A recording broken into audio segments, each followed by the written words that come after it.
Welcome to Facts TV News, where everything is true. Police checking cemeteries after discovery of 8 skulls. The Trelawney police are now making checks with local cemeteries regarding possible unauthorized exhumations after what appeared to be 8 charred human remains skulls which were discovered in a bushy area of Coral Spring in the parish on Tuesday. Police in the parish discovered the remains about 6:15 p.m. Acting Assistant Commissioner of Police in charge of Area 1 Vernon Ellis told reporters. He said it appeared the skulls were dumped and burnt at the location. The area is an illegal dumping site for garbage. Crime scene investigators removed the skulls and they were later handed over to the government contract funeral home pending examination and further investigations. Ellis said there were no other remains, no clothing, nor anything to suggest that the skulls were not dumped at the location. We are conducting searches of local cemeteries in the area to see if there were any unauthorized exhumation in and around Trelawney, he noted. Prime Minister says DPP must decide whether she will take up tenure extension. Prime Minister Andrew Holness says it has been left to Director of Public Prosecutions Paula Llewellyn to decide whether she will come in the post after her tenure ends in September. There has been a suggestion from Jamaicans for Justice that a new Director of Public Prosecutions should be appointed amid the controversy brought on by the approach taken to amend the age of retirement of the DPP.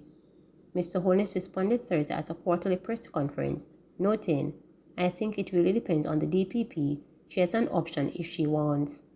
The Prime Minister also dismissed the claim from the parliamentarian opposition that the extension of the retirement age of the DPP is connected to the Integrity Commission's investigation into 6 parliamentarians for illicit enrichment. To your first question, I would say nonsense, and it is unbecoming of someone who holds a constitutional office to bring into disrepute, literally, any other constitutional office holder. As it relates to the matters of Integrity Commission, my own position is that I don't discuss those matters, he stated.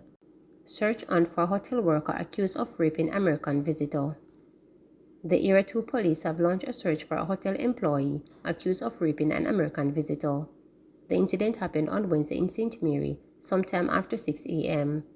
Reporters were informed that the 24-year-old American, who is a marketing officer of Oakland, California, went to a party with the hotel worker somewhere between St. Anne and St. Mary.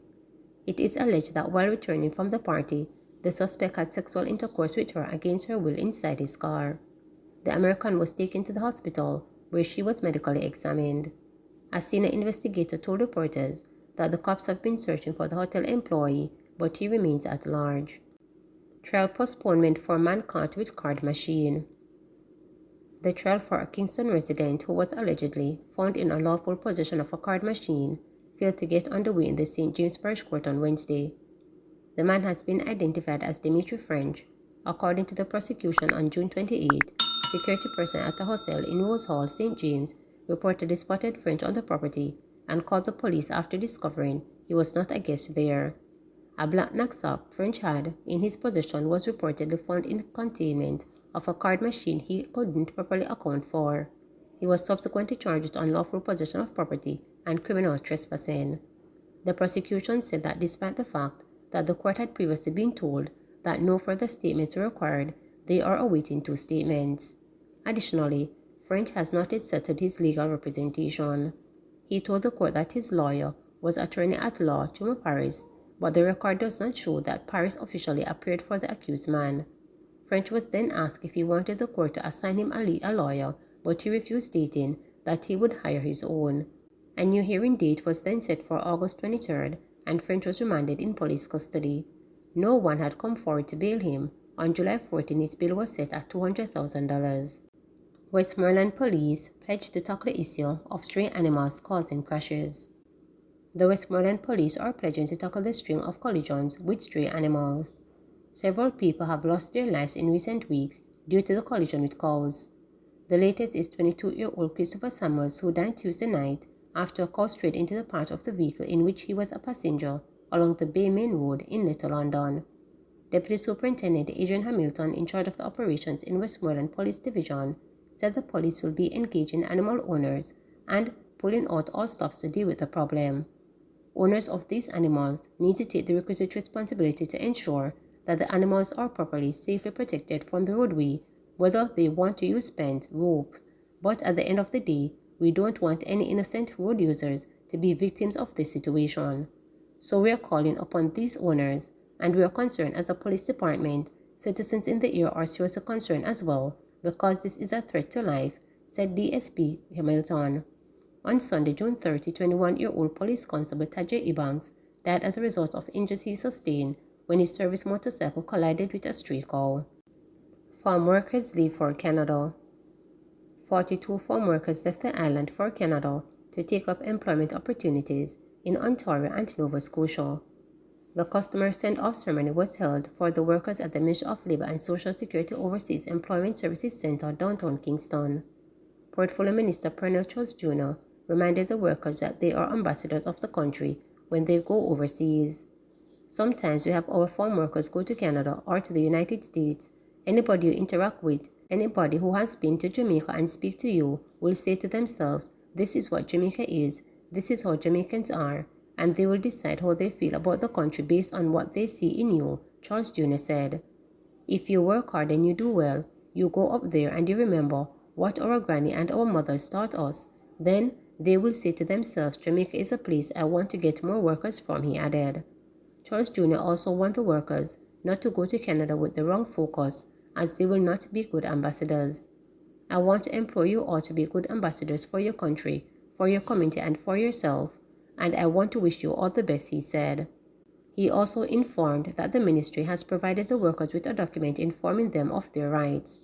The Overseas Employment Program, administered by the Minister of Labour and Social Security, facilitates the selection and recruitment of workers who participate in programs in the United States and Canada. The ministry has been doing it since 1953. The program provides employment for Jamaican workers in various fields, including the agricultural and hospitality industries. Timeline for delivery of new JUTC buses uncertain. The timeline for the delivery of new buses to augment the JUTC's fleet has become a moving target. In June, leader of the government business Edmund Bartlett said 50 new buses would be on the island by the end of the month. Mr. Bartlett said the units would include 45 diesel-powered and 5 electric buses.